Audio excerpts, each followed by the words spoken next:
নমস্কার বন্ধুরা, দেবী পুতুলের রান্নাঘরে স্বাগত। প্রত্যেক দিন আমরা চায়ের সাথে বিস্কিট খেয়ে থাকি। সেই বিস্কিটটা বাজার থেকে কিনে এনে খাই। আজকে আমি সেই রকমই একটি বিস্কিটের রেসিপি শেয়ার করব। বিস্কিটটা খুব তাড়াতাড়ি বানানো হয়ে যাবে আর সমস্ত মানুষই খেতে পারবে। বিস্কিটটা বানাবো আমি সুজি দিয়ে। তাহলে বিস্কিট বানানোর জন্যে আমি এখানে নিয়েছি 1 বাটির কম সুজি, আর নিয়েছি একটা ডিম, আর নিয়েছি হাফ বাটিরও কম চিনি। প্রথমে একটা পাত্র নিয়েছি, এখানে প্রথমে ডিমটা ফাটিয়ে নিচ্ছি।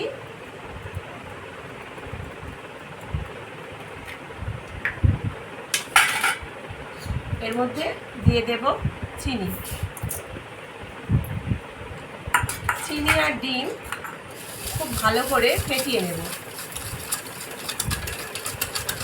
ততক্ষণ ধরেই ফেটাবো যতক্ষণ না এর সম্পূর্ণ কালার চেঞ্জ হয়। চিনি আর ডিম আমি বেশ 10 থেকে 15 মিনিট মতো এরকম ফেটিয়ে নিয়েছি। এর কালার চেঞ্জ হয়ে গেছে আর চিনিটা একদম পুরোপুরি গলে গেছে। এখন এর মধ্যে দিয়ে দেব খুব সামান্য পরিমাণে নুন। এবার আমি এর মধ্যে অল্প অল্প করে সুজি দিয়ে মিশিয়ে নেব।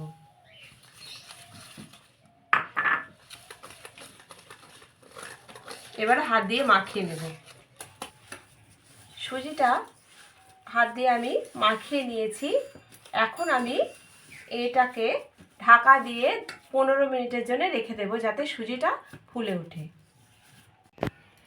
15 মিনিট পরে আমি ঢাকনাটা খুলছি।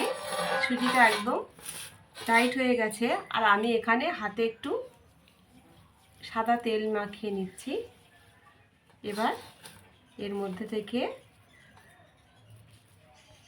এই রকম গোল গোল করে নেব, ছোট ছোট করে কেটে এইভাবে গোল গোল করে নেব।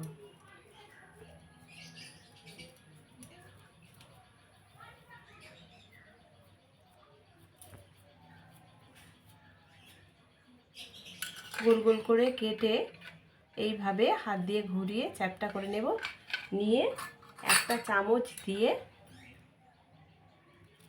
এই রকম করে মাঝখানে একটু ডিজাইন করে দেব। আর এই রকমভাবে সব বিস্কিটগুলো বানিয়ে নেব।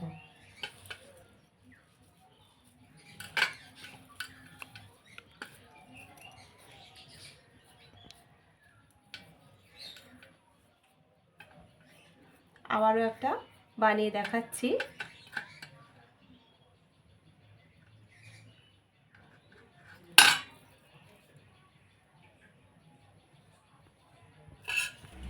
বিস্কিটগুলো সব বানিয়ে নিয়েছি, আর এদিকে আমি কড়াইতে সাদা তেল গরম করতে দিয়েছিলাম বিস্কিটগুলো ভেজে নেব বলে। এবার বিস্কুটগুলো দিয়ে দেব।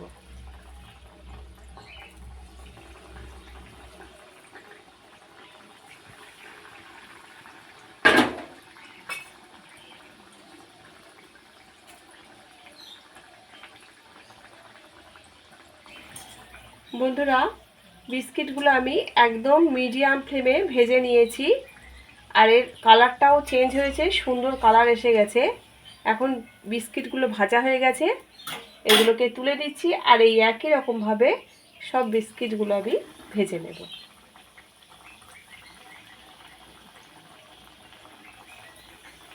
তো বন্ধুরা, তৈরি হয়ে গেছে আমার আজকের খুব কম সময়ে কম উপকরণে তৈরি আজকের রেসিপি বিস্কিট। ভিডিওটি পুরো দেখার অনুরোধ রইল।